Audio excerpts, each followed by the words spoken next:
காரணம் என்னென்னா, இது இந்த படம் ஆரம்பிக்கும் போது அவங்க அப்பா சீட்டெல்லாம் வாங்கலை. இந்த ஊடகம்தான் ஒட்டுமொத்த சமுதாயத்தை இயக்குது.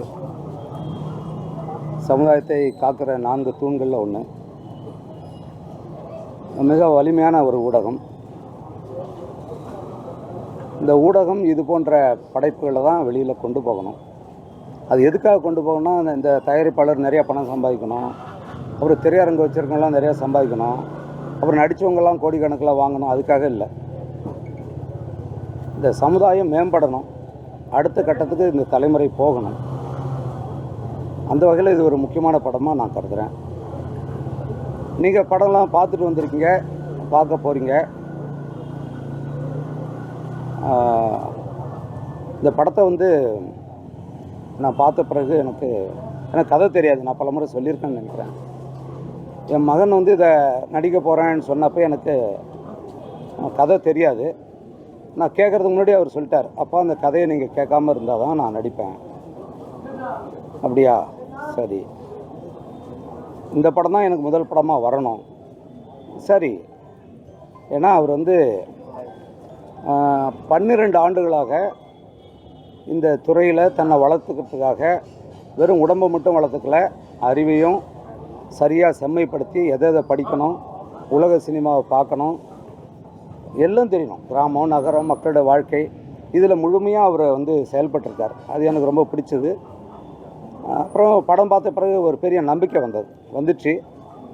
அதனால தான் இந்த படத்தை உங்களுக்கே தெரியும், நாளை மறுநாள், அதாவது 5ஆம் தேதி தக் லைஃப்னு சொல்லக்கூடிய இந்தியா முழுக்க, உலகம் முழுக்க வெளியிடக்கூடிய ஒரு மிகப்பெரிய படைப்பாளர்கள், பெரும் கலைஞர்கள், பெரிய தயாரிப்பு நிறுவனம், இவங்க எல்லாம் சேர்ந்து உருவாக்கின அந்த படத்துக்கு கூட இந்த படமும் வருது.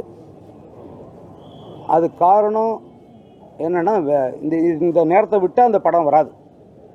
அப்படி ஒரு நெருக்கடி எங்களுக்கு வந்துச்சு.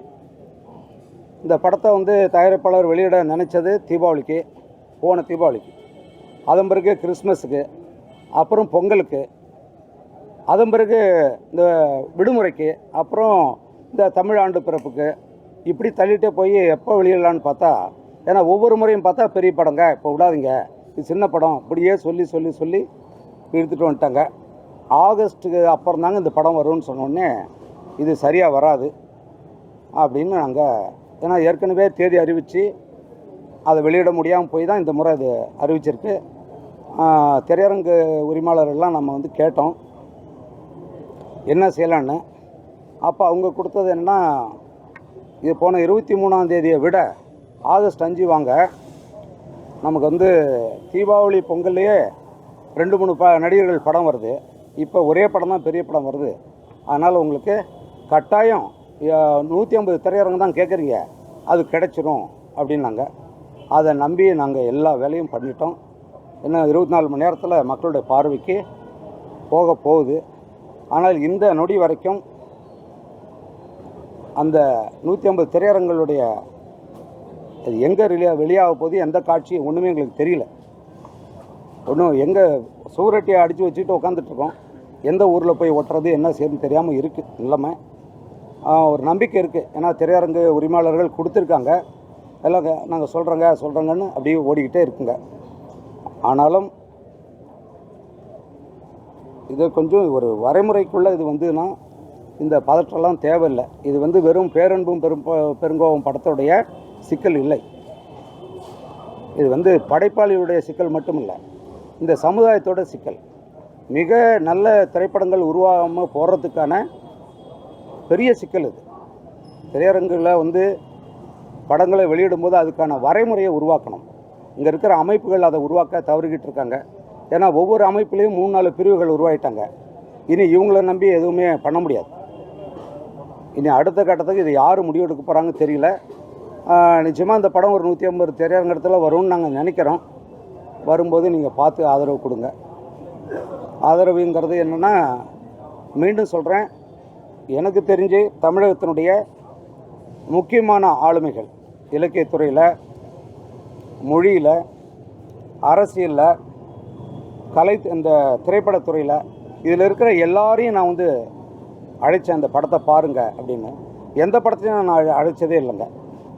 ஏன்னா இது பார்க்கணுன்னு தோணுச்சு. என் மகன் நடித்தாங்கிறதுக்காக இல்லை, இது அவங்க பார்த்தாங்கன்னா இந்த படத்துடைய கருத்து போகும், வெளியில் போகுங்கிறதுக்காக தான். ஆனால் என்னால் வந்து 100 பேர் அழைச்சேன்னா 2 பேர் தான் வந்தாங்க, யாரும் வரல. ஆனால் பார்த்த அத்தனை பேரும் எல்லாம் இணையதளத்தில் கொட்டி கிடக்கு. இந்த படம் பார்த்தவங்களுடைய கருத்து மிக முக்கியமான படம்னு சொல்லியிருக்காங்க. பல விவாதங்கள் அது இந்த படம் உருவாக்க போகுது. உருவாக்கணும். எப்போவுமே ஒரு படைப்பு என்பது அந்த நேரத்தோட முடியறதில்லை. அது ஒரு சாப்பாடு மாதிரி இல்லை. அது காலம் முழுக்க அது வந்து ஒரு பேசிக்கிட்டே இருக்கணும், மாற்றங்களை உருவாக்கிட்டே இருக்கணும். அந்த வேலையை அந்த படம் செய்திருக்கு. தம்பி எங்கே சிவபிரகாஷ் எங்க வந்து ஒரு திறனுள்ள இந்த திரைக்கலையை சரியாக கையாண்டிருக்கிற ஒரு தம்பி. அவர் எனக்கு அது இவருடைய இயக்கத்தில் என் பிள்ளை வந்து அறிமுகமாகிறது எனக்கு மகிழ்ச்சி. இந்த ஷாலி வந்து நல்ல ஒரு அருமையான ஒரு கலைஞர் கிடச்சிருக்காங்க. இவங்களெல்லாம் நிச்சயமாக திரையுலகம் பயன்படுத்திக்கும். ஏன்னா இன்றைக்கு இருக்கிற இளைய தலைமுறை மிக ஒரு பாய்ச்சலோடு இருக்காங்க. அவங்களாம் பயன்படுத்திக்கணுங்கிறது தான் என்னோடய ஆதங்கம். ஒரே ஒரு வருத்தம் என்னென்னா, இது வந்து சாதிய தீண்டாமை குறித்து வந்து கேள்வி எழுப்பக்கூடிய, அதுக்குள்ளே இருக்கிற முரண்களை அடிவேரோட பிடுங்கி இங்கே பார் அப்படின்னு காட்டக்கூடிய ஒரு படம். அது தொடர்பாக படம் படைத்த கலைஞர்கள் எல்லாரையும் நாங்கள் அழைச்சி காட்டணுன்னு பார்த்தோம். யாரும் வரல, யாரும் முன் வரவே இல்லை. முக்கியமான படைப்பாளர்கள் கூட வந்து வரல. அது என்ன காரணம்னு எனக்கு தெரியல. அது எப்படி சொல்கிறது, அவங்கெல்லாம் கொண்டு போயிருந்தாங்கன்னா இது சிறப்பாக வந்திருக்கும். படம் பார்த்த பிறகாவது ஒரு வேளை அவங்களுக்கு வேலை இருந்திருக்கலாம், இல்லாமல் போகலாம், அதை சொல்லியிருக்கலாம். சொல்லலை. அவங்க படம் பார்த்த பிறகாவது அது அவங்களுக்கு புரியும். அவங்களும் மக்கள்கிட்ட கொண்டு போகணுன்னு விரும்புகிறேன். ஒரே ஒரு கருத்தை மட்டும் நான் சொல்லி முடிச்சுக்கிறேன். நீங்கள் எத்தனை அறிவியல் முன்னேற்றங்கள் வந்தாலும் முதல்ல வந்து இந்த இதுக்குள்ளே தான், இந்த திரையில் தான் என்னுடைய 1990ஆம் ஆண்டு என்னுடைய பேர் வந்து முத வந்துச்சு என்னுடைய மலைச்சாரங்கள் படத்தில். இப்போ கிட்டத்தட்ட எத்தனை வருஷம், 35 ஆண்டுகள் ஆச்சு. அதுக்கு முன்னாடி 85லையும் இதே இதெல்லாம் பார்த்தேன். அதுதான் என்னுடைய முதல் படம். 85 40 ஆண்டுகள் ஆச்சு. இதுக்குள்ளே எவ்வளவோ அறிவியல் முன்னேற்றங்கள் வந்துக்கிட்டே இருக்குது. நீங்கள் எந்த முன்னேற்றங்கள் வந்தாலும், பெரிய பெரிய திரைகள் வச்சு 8K 16Kயில் நீங்கள் படம் பண்ணாலும், என்ன பண்ணாலும் உங்களுக்கு கதை வேணும். அது எழுதக்கூடிய ஆள் யாராவது தெரியுமா உங்களுக்கு? யாருக்காவது தெரியுமா எங்கே இருக்காங்கன்னு? இசையமைக்கக்கூடிய ஒரு 50 பேர் இருக்காங்க, நடிக்கக்கூடிய அவ்வளோ பேர் இருக்காங்க, எல்லாத்துக்கும் ஆள் இருக்குது. கதை எடுக்கக்கூடிய ஆள் யார் இருக்காங்க? அப்படி ஒன்று இல்லை. அது உருவாக போனதுக்கு காரணம் யார்? அவங்கள நம்ம மேலே கொண்டு வரணும். இந்த நிலை கேரளாவில் இல்லை, இந்த நிலை பெங்காலியில் இல்லை.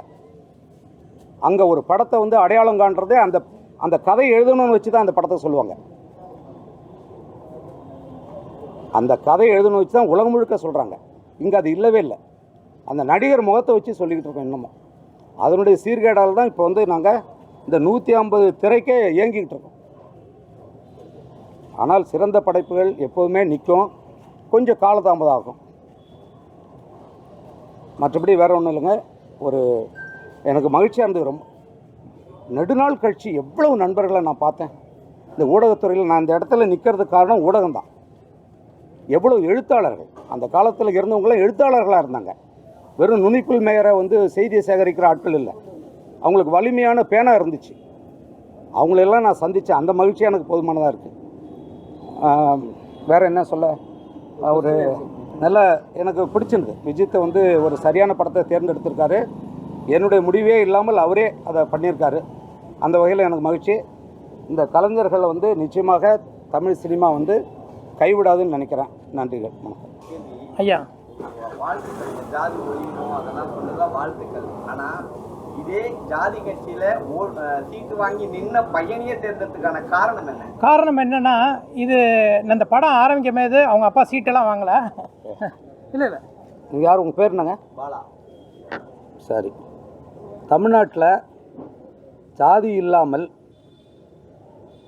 சாதி பார்க்காமல் வேட்பாளரை நிறுத்தக்கூடிய கட்சி ஒன்று சொல்லுங்கள். இருங்க, நான் கேட்குறது அதுதான். இருங்க, எல்லாம் எங்களுக்கு தெரியுங்க. எல்லாம் உங்களுக்கு நாம் தமிழர் கட்சி ஆரம்பித்த பிறகு தான் உங்களுக்கு தெரியும். போதுங்களா? நீங்கள் வந்து எப்படி அப்படி சொல்லுங்க? நீங்கள் எப்படிங்க நீங்கள் அப்படி சொல்லுங்க? எலெக்ஷன்ல நீங்க நின்றுக்கீங்க, பாமகல நின்றுக்கீங்க. சரி, அது ஜாதி கட்சின்னு எப்படியா சொல்லுவீங்க? சமீபத்துல அன்மொழி மாநாடு பிராந்தஸ் மாநாடு போட்டிருக்காங்க. சரி, நாங்க அக்னில இருந்து நெருப்பாவே பிறந்திருக்கோம் சரி இருக்காங்க. சரி. நீங்க சீட் வாங்கிருக்கீங்க. ஆ. உங்க பையன் தான் இதுல நடிக்கிறாரு. தம்பி ஒரு விஷயம், ஜாதியே வேண்டாம் நடிக்கிறாரு. அததான் கேக்குறேன். இந்த கெத்து எப்படி எடுத்தீங்க? அவரை எப்படி தேர்ந்தெடுத்தீங்கன்னு தான் நாங்க கேக்குறோம். ஜாதிக்காரன்னு நாங்க இது சொல்லுங்க, நான் சொல்கிறேன். அல்ல இந்த புரிதல் வந்து நிறைய பேருக்கு தர வேண்டியிருக்கு.